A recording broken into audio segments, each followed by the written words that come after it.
Thank you, Chairman. Thank you for your kind words. And my thanks also to Dr. O and the organizers for inviting me. It is an honor and a pleasure to be here. And congratulations to the stalwarts who are still here after 2 days of very intensive discussion. I apologize that I was not able to attend the proceedings yesterday and today. But my colleague, Dr. Andrew Yeager, was here, and he kept me informed almost on a session-by-session basis of what has happened, and I'm really very happy to hear about the developments in the conference. I'm also very happy to see my good friend Hunter Lovins and Dr. Amadei, and I also noticed on the program John Bryson and some of the UN colleagues who had spoken here. So by all accounts, I'm very impressed with the quality of the people who have addressed this and the comments that they have made.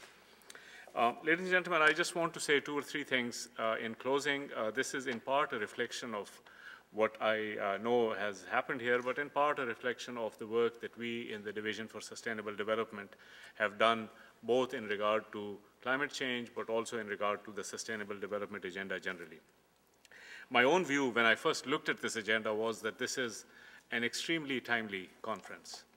And this is not only because the timeliness is not only because of the climate agenda. We all know that, 96 days left before Copenhagen, kind of a landmark event in the one of the milestones which we will look back, hopefully, with a great deal of pride when we look back at this time in history.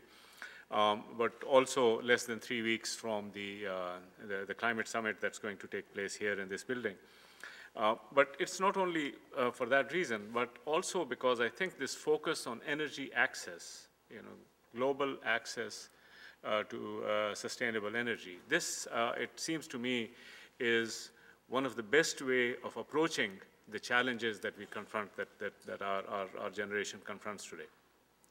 And I see it particularly now, speaking a little bit parochially, as a good example of sustainable development. And just to say a couple of words on this, my own view, and one of the reasons why I'm a partisan of sustainable development, is that I see sustainable development as a bridge between different agendas, between different communities, between different ways of approaching the issues. It's obviously a bridge between sustainability considerations and developmental considerations, but it is also a bridge between the North and South. It is one of the ways in which we have tried to bring the North and South together onto a common agenda and a common platform. It's also a bridge between the past and the present and the future. I mean, it's a way of thinking long-term, but then converting it into practical actions. It's a bridge, interestingly, although this is something which has kind of slipped a little bit, it's a bridge between government, business, and civil society.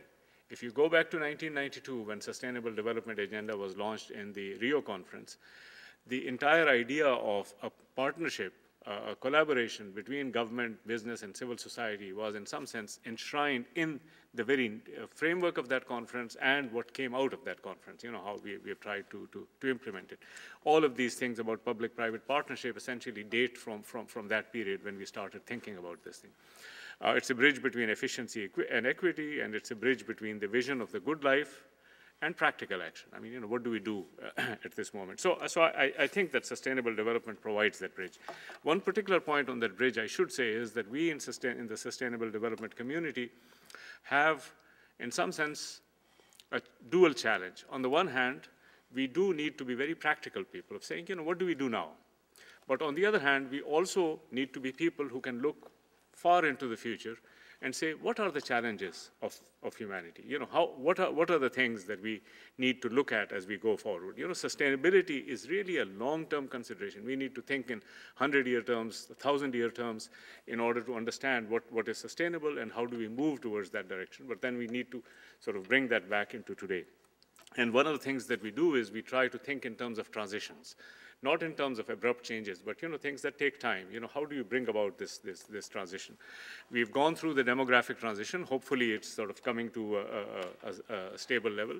We have to go through a number of other transitions, including in the energy domain, including in the climate domain, including in our use of materials and resources and natural resources. All of these transitions we have to go through if we are going to live on this planet for more than 100 or 200 years. If we are going to live for long, then we really require to think in those longer terms. One of my great aunts who died at the ripe old age of 90, she used to say that if I had known that I was going to live so long, I would have taken better care of my body. Likewise, if we think that we are going to live on this planet for 1 million or 10,000 or a long period of time, then we better take care of the body. If we think we're only here for 100 years out like a flash, it doesn't matter. I mean, we can really have a bonanza. Now, the reason I say this is that I do believe that energy access provides that kind of the entry point for thinking about a number of these sustainable development issues in a way in which they can bring this together. It is, in my sense, the practical foundation in real life about thinking about the energy challenges today. It really is kind of the brute reality of where we are in terms of solving the problem. If we think of the other energy agendas, the renewable energy agenda or the energy efficiency agenda, they're all, in some sense, in today's world, have to be derived from this agenda. I mean, if you think of energy efficiency, we know that the greatest success in energy efficiency is the shift to many traditional forms of energy use towards modern forms of energy use. This introduces a degree of efficiency, and we do want that efficiency to happen. But it is also something which brings about improvements in human development, about which I will have something to say in a minute. That's why this is the bridging function. Even if you think in terms of renewable energy, if we did not live in a world in which 80% of the world was poor, did not have resources, it would not be a major problem to solve the problem of renewable energy, to shift to higher cost renewable energy very quickly. The problem is we do live in such a world in which 80% of the people are poor, cannot even afford conventional modern energy. And on top of that, if you're trying to think about solutions which are higher cost, which impose higher cost, it is impossible. That's why, there's the old saying that we don't have the money, therefore we have to think. This is the problem. We don't have the money. There are huge numbers of people who don't have the money and who have to think. And that's why we need our imagination. We need our ways of bringing the agendas together. So I believe that energy access is really the ground reality of shaping the energy challenges in the future. It's also the ground reality which shapes the climate challenge. Because energy is a way not only for meeting the human development needs of the populations, but it is also, as we know, has become a means of contributing, in fact, being the biggest contributor to the climate problem. And so we need to reconcile these two things in order to solve the problem. Now, I just want to say a couple of things, and I want to come to my final point. One of the things I want to say, and this is a very important point, on energy access, we believe, and certainly the work that we have done in my division, we believe that it is a cliche to keep referring only to the 1.5 or 2 billion people who do not have access to modern energy services at all.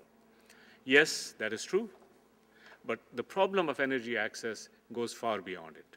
Because of the people who do have energy access, very large number of them have inadequate access to intermittent, unpredictable, and low-quality energy services, and to inefficient energy services, that for the same amount of primary energy they consume, they get very little in terms of end-use energy. And that's a very significant problem around the world.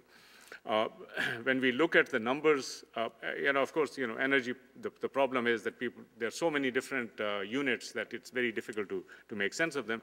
We have tried to work with one single unit, and that is kilowatt hours, not of electricity, but of energy, kilowatt hours per capita per day. And we find that the global average is 55. The OECD average is roughly about 130, 140, although some countries are around 100, and some countries are, and you can guess which one, are about 250 or higher. The developing countries, by and large, have about, the huge majorities, sub-Saharan Africa, South Asia, about 15 kilowatt hours per capita per day. Developing countries, by and large, 35. Middle-income countries have much higher, and in some cases, almost the same as OECD countries. I mean, that's the kind of range. Now, when you look at the countries at the lower end, 15, 20, 25, 35, they actually need much larger volumes of energy in order to be able to meet their human development